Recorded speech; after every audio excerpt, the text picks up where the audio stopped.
présentation qu'on va faire à deux avec Stéphane Requena, qui s'excuse de ne pas être présent parmi nous aujourd'hui. Donc sur le cloud recherche en IA. Alors, je rappelle un petit peu le contexte de ce projet qui a eu une genèse un petit peu tumultueuse, non pas mieux. Par contre, je veux bien que les slides ne bougent pas, parce que sinon ça va être encore pire. Voilà, donc en 2017, il y a la stratégie nationale pour l'IA qui était annoncée. Suite à cette annonce, il y a l'Alliance Elistène qui a été missionnée pour réfléchir sur la partie calcul de cette stratégie et qui a donc produit un rapport, dont la préconisation était de mettre en place un grand équipement national pour l'intelligence artificielle. Donc c'est le rapport qui s'appelle le rapport Génial pour le grand équipement national de l'intelligence artificielle et qui a donné lieu par la suite à Jean Zay. En mars 2018, il y a la stratégie nationale pour la recherche en IA qui a été annoncée, donc le rapport Villani, qui intègre les conclusions de ce rapport donc, du GT Alisten sur les besoins en calcul, et qui a débouché donc, sur la partie IA de Jean Zay que Pierre-François vient de présenter. Mais dans ce rapport, il y a aussi un volet cloud pour compléter cette partie IA de Jean Zay. Et donc, suite à ce rapport Villani, donc, il y a un deuxième groupe de travail à l'ISTEN qui a réfléchi sur la manière de compléter l'offre qui allait être mise en place dans le cadre de Jean Zay avec une offre cloud, donc avec une offre complémentaire à Jean Zay. Et donc les différents aspects de cette offre, c'est là que c'est difficile de se rappeler si c'était en gras. Donc le premier point, c'est Machine Learning as a Service. Donc l'idée, c'est de fournir des modèles prêts à l'emploi qui sont accessibles soit via un portail, soit via une API pour des communautés d'utilisateurs de l'IA. Le deuxième volet, c'est le volet formation. Donc la capacité de fournir des ressources matérielles et pédagogiques pour la formation d'étudiants, donc typiquement en master, ce qui n'est pas possible aujourd'hui, encore aujourd'hui sur Jean Zay. Troisième volet, c'est un besoin de veille techno, donc l'accès à des matériels en avance de phase. Donc recherche privée, donc c'est la capacité à accueillir des entreprises hors recherche donnant lieu à publication. Et le dernier usage, c'est le mode cloud, c'est-à-dire le fait de pouvoir avoir des nœuds dédiés pendant plusieurs semaines. Et donc le moyen qui était pressenti par ce groupe de travail, c'est de faire appel à un fournisseur de cloud du secteur privé, un fournisseur de cloud souverain. Donc, ce qui a donné lieu à un appel d'offres qui s'est déroulé de décembre 2020 à février 2021, mais qui a été infructueux. Donc, d'un côté, c'est une mauvaise nouvelle, quand un appel d'offres est infructueux. De l'autre, c'était peut-être une bonne nouvelle, puis ça a permis de réfléchir sur la stratégie, notamment parce que le paysage avait changé. Donc, Jean Zay est arrivé entre-temps. Ça a été un grand succès, comme ça a été montré lors de la présentation précédente. Et donc, on a travaillé avec Stéphane Requena à comprendre quelles étaient les priorités. On a rediscuté avec les porteurs du GT Alisten pour bien comprendre quelle était la hiérarchie entre les différentes priorités énoncées par le GT. Et donc, ils ont dit que le plus important était les aspects Machine Learning as a Service et l'aspect formation.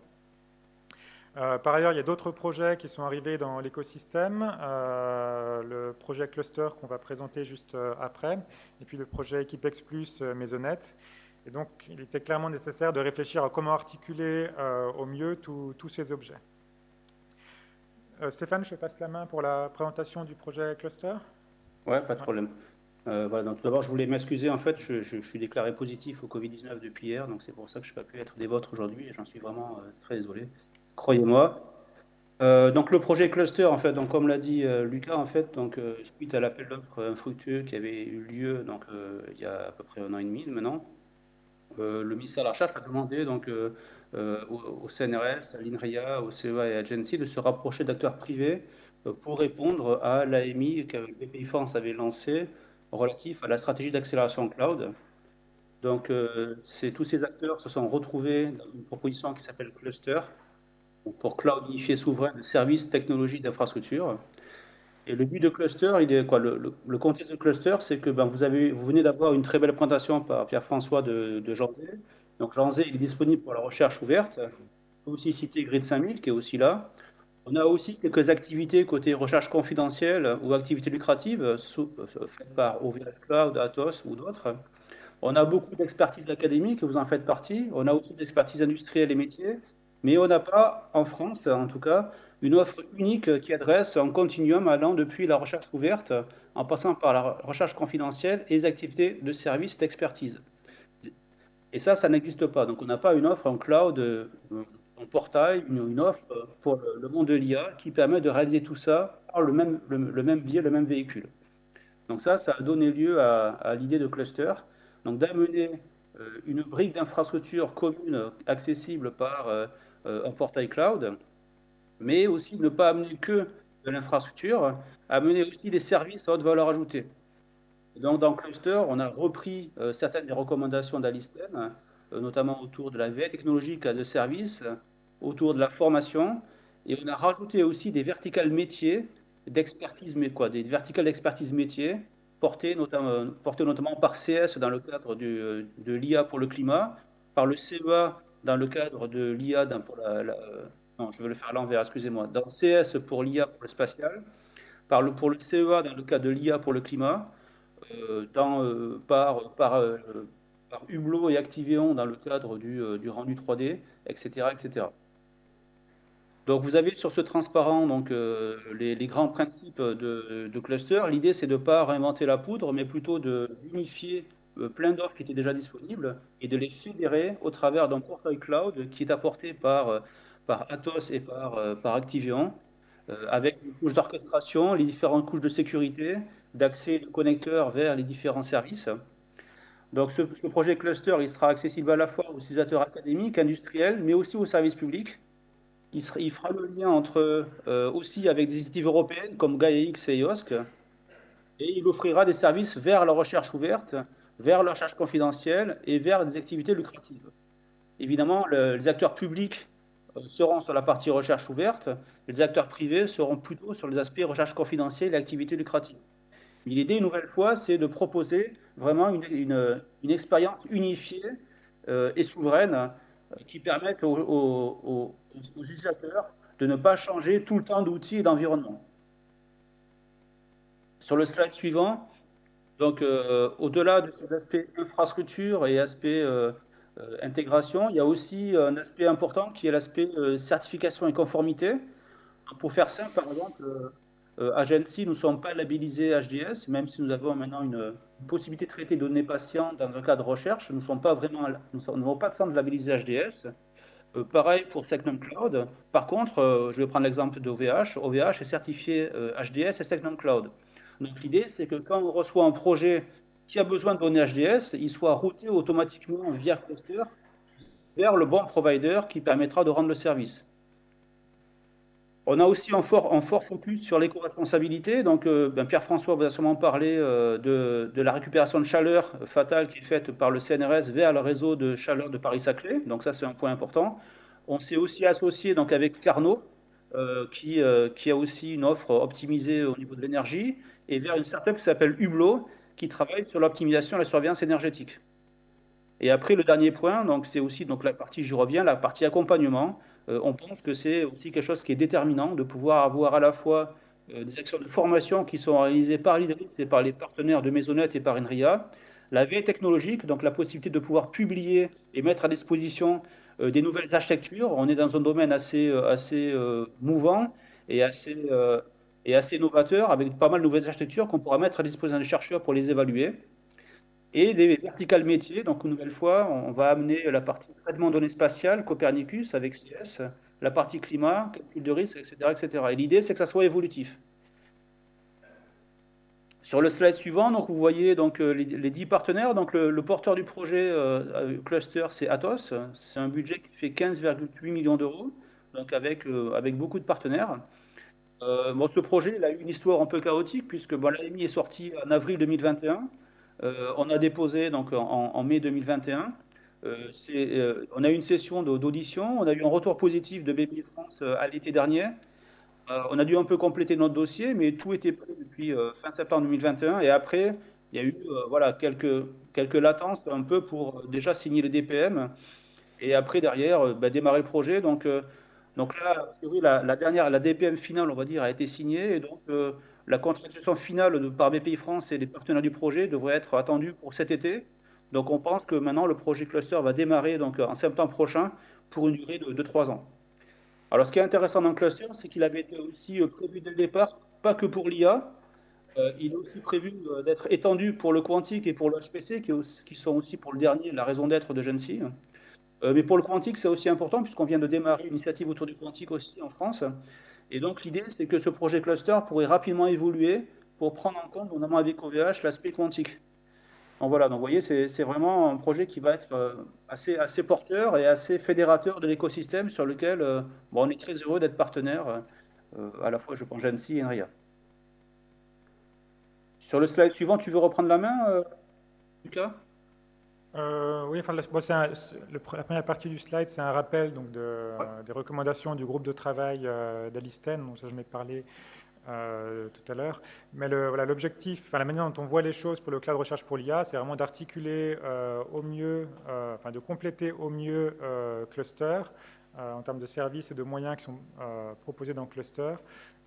Et donc c'est la proposition qu'on va vous présenter maintenant. Stéphane, peut-être ouais, je pense que le premier point, c'est ouais, mieux Ouais, placé c'est pour pour moi. toi, prends-le, vas-y, prends-le. Vas-y, sur le stockage, c'est plutôt toi, non? Ok, alors donc ça ce qu'on vous propose maintenant, c'est en gros, on va dire une extension, quoi, l'intégration du cloud recherche et de cluster. Donc c'est des choses qu'on a élaborées donc Jensen RIA avec l'aide du Mesri et qu'on remercie une nouvelle fois. Donc là, l'idée de cette extension, on va dire à cluster, c'est de venir euh, réaliser plusieurs actions qui n'étaient pas prévues dans le cluster ou de les amplifier. Et donc, la première, elle est liée au fait que bon, ça fait 2 ans bientôt que Jean Zé est en service. Et on s'est rendu compte avec les équipes de Pierre-François que la communauté IA utilisait beaucoup de très petits fichiers sur le système de fichiers rapide qu'il a pu vous présenter. Et donc, il se trouve qu'on a besoin, après 2 ans, c'est bien de rajouter des GPU, mais des fois, il faut aussi retoileter un petit peu l'environnement de stockage. Et donc, il y aura une extension des capacités de stockage de Janzé, quoi, essentiellement pour les besoins de la communauté IA, qui sera réalisée dans le cadre de ce budget-là. Je te laisse la main pour la Sur partie la partie formation. formation, et donc l'autre volet qu'on propose de mettre en œuvre, non, slide précédent, pardon. Voilà. Donc l'autre volet qu'on envisage de mettre en œuvre dans le cadre du cloud recherche, hein, c'est le volet formation, donc à destination typiquement d'étudiants de master. Donc on a vu tout à l'heure hein, que la formation, c'est un axe majeur de la deuxième stratégie nationale pour l'IA avec 700 millions d'euros sur ce volet-là. Mais même en avance de phase par rapport à ça, on sent bien qu'il y a beaucoup de besoins côté université et école d'ingénieurs qui ne peuvent pas être satisfaits aujourd'hui sur Janzé, puisque pour accéder à Janzé, il faut passer par la phase d'examen de dossier, enfin personne par personne pour entrer dans la ZRR. Donc, ce n'est pas du tout adapté au fait de venir avec une promo de 150 étudiants qui voudraient avoir accès aux ressources. Et donc, l'idée, c'est de faire une proposition, enfin d'explorer cette thématique formation, de faire des premières propositions qui pourraient être intégrées ensuite dans la deuxième phase de la stratégie nationale d'accélération. Et donc les besoins qu'on identifie dans le cadre de ce volet formation, donc c'est ce que je disais tout à l'heure, la facilitation de la gestion de compte en masse pour les enseignants, enfin, du point de vue des enseignants pour ces étudiants, une politique de réservation de ressources pour des TP, donc être capable de dire que tel jour à telle heure il faut avoir les ressources disponibles pour son groupe d'étudiants, mais aussi un accès en dehors de ces horaires-là pour des projets d'étudiants. Des interfaces d'accès spécifiques, typiquement notebook Jupyter, pour permettre aux étudiants de se concentrer sur l'essentiel et de ne pas devoir gérer des problématiques d'accès de ligne de commande shell ou d'accès SSH. Une partie référencement et création de supports pédagogiques pour servir de point de départ aux enseignants. Et puis un support aux enseignants, en particulier pendant les TP, pour s'assurer que les TP se passent du mieux possible. Slide suivant. Et donc, sur ce slide, c'est les derniers points qui vont être proposés pour venir enrichir un peu tout ça. Donc, je vous ai parlé tout à l'heure dans le cluster des verticales métiers. Donc, on avait déjà donc, le CEA sur la partie AI for Climate, le CS Group sur la partie spatiale, et d'autres acteurs sur la partie rendu 3D, finance et gestion de risque. On a travaillé suite au projet qui tournait sur Janzé, donc à proposer d'autres verticales métiers. Donc, à date, on en a proposé 3. Donc, la première, elle est liée au projet Big Science dont Pierre-François vient de parler. Donc, pour rappel, donc Big Science, c'est un des plus gros modèles de NLP actuellement, qui est en train de terminer son apprentissage. L'apprentissage terminera le 25 juin. Donc ce modèle, il fait 166 milliards de paramètres. Ça sera un modèle ouvert, contrairement à la grande majorité des modèles de NLP actuels. Et surtout, il sera multilingue, donc avec plus de 42 langues. Donc il est porté par Hugging Face, avec un consortium de 1000 chercheurs, à la fois académiques, industriels, français, étrangers, européens. Et l'idée, c'est qu'une fois que ce modèle sera entraîné, on puisse le pérenniser. Donc ce modèle sera disponible sur Janzé, évidemment, mais l'idée, ça serait de pouvoir offrir un service via ce cloud cluster de NLP as a service qui permettra à la fois de faire du réapprentissage, mais de l'inférence en ligne. Et donc, en fonction des typologies d'acteurs qui viendront se connecter sur Cluster, on pourra aller taper soit des ressources GenC, Janzé, soit, pourquoi pas, pour des activités lucratives ou business chez OVH Cloud. Et donc ça, c'est une des verticales qui nous permettront de pérenniser et de mettre en avant ce modèle de NLP souverain qui sera disponible à la fois pour des besoins de recherche, mais aussi pour des besoins type business ou activités lucratives pour l'ensemble de la communauté. La deuxième verticale qu'on aimerait pousser, donc elle est liée au fait que depuis 2 ans, un peu plus de 2 ans, en fait, nos moyens de calcul ont été mis à disposition des chercheurs sur la Covid-19. Et donc, on a eu avec INRIA et la PHP, notamment, des projets en commun sur la partie radiologie, AI et radiologie. Et donc, est venu, suite à cela, des discussions avec la PHP. On s'est rendu compte que la PHP avait besoin d'accéder à des moyens de calcul souverains. En fait, ils n'ont pas en interne des moyens de calcul pour traiter leurs données radiologiques. Et donc, ils chargent des moyens souverains. Et donc, voilà, donc on s'est dit pourquoi pas essayer de pousser avec eux une offre, une verticale radiologie as a service, qui s'appuierait donc à la fois soit sur les moyens de GenC quand c'est possible, soit sur les moyens d'OVH quand il faut une certification HDS, que je vous dis tout à l'heure. Et donc là, l'idée, c'est que cette verticale on serait portée par l'INRIA, dans le cadre du laboratoire Bernoulli, qui lie l'INRIA et la PHP. Et évidemment, tous ces workflows et toutes ces chaînes de traitement seraient publiés sur Cluster. Et la dernière, donc, elle est liée, elle est un peu une conséquence de la verticale données spatiales. Bon, il se trouve que depuis 2 mois, oui, depuis mars 2022, en fait, a démarré un Equipex qui s'appelle Gaia Data, donc qui fédère déjà plusieurs Equipex, hein, donc Climery, PND, quoi, plusieurs entités, Climery, PNDB, Dataterra, plus 21 partenaires qui incluent tous les partenaires de la recherche publique, hein, quasiment.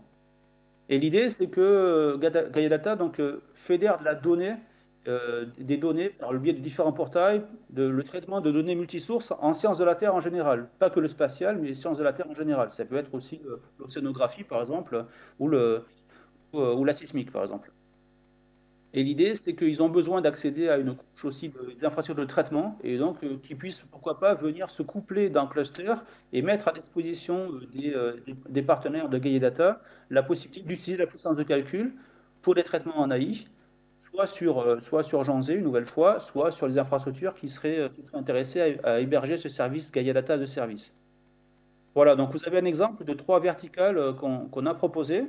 On réfléchit à étendre avec quelques autres verticales de plus qui seraient proposées en fin d'année prochaine et qui seraient assez dépendantes un petit peu aussi des projets qu'on va tourner sur Janzé, mais aussi, pourquoi pas, de l'appétence de certains partenaires, et l'INRIA notamment, mais le CNRS et le CEA aussi, et les universités, à proposer des nouvelles verticales qui pourraient être hébergées par cluster et fédérées dans le cadre de ce cloud de recherche en IA.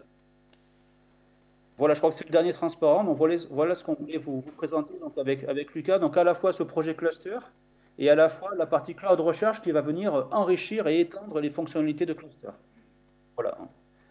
Merci en tout cas pour votre écoute et on est à votre disposition pour toute question. Merci.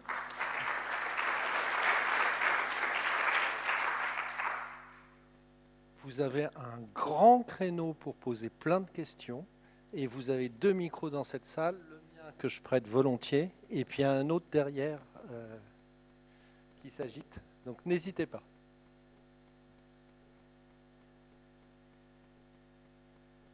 Et on a même la lumière pour voir qui se manifeste. Est-ce qu'il y a des experts de NLP dans la salle? Est-ce que ça les intéresse? NLP à deux services, par exemple?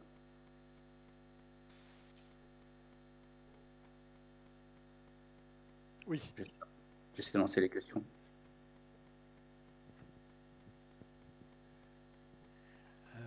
Oui, pour revenir sur l'usage du cloud pour la formation, est-ce que vous avez prévu un usage type Google Colab, quelque chose de dynamique de ce point de vue-là? Parce que des fois, on a besoin de GPU pour 2 semaines, des projets de fin de semestre pour des étudiants, des choses très très courtes. 40 étudiants, c'est pas forcément sur des semestres, c'est pas forcément sur des créneaux. Quelle est la dynamique que vous avez envisagée pour ce volet-là? Sur les aspects allocation des ressources, je pense qu'il faudra qu'on reprenne exactement, enfin qu'on réévalue exactement tous les besoins, mais le but c'est de répondre aux besoins des enseignants. Donc s'il y a un besoin de ce type-là, je pense qu'une question c'est de voir comment on peut le segmenter dans le temps, parce qu'a priori les étudiants ne travaillent pas 24 heures sur 24, il y a des moments où ils dorment. Idéalement, les ressources ne leur sont pas allouées quand ils dorment, donc c'est des problématiques comme ça, de voir comment faire des réservations plus courtes, fragmentées dans le temps, sans que ce soit contraignant pour les étudiants. Mais a priori, ce n'est pas très difficile à faire. Merci. Une autre question? Oui. Oui, ça va venir plutôt par l'arrière.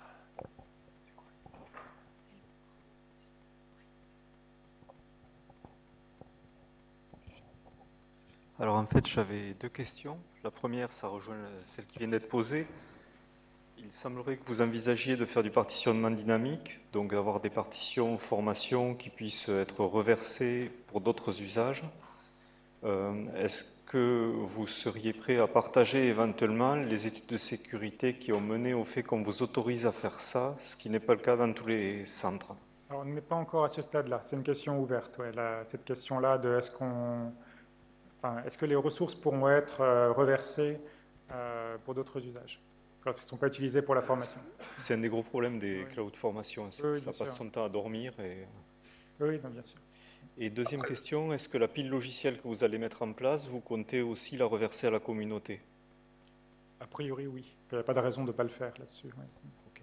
Après, il y a des... Oui.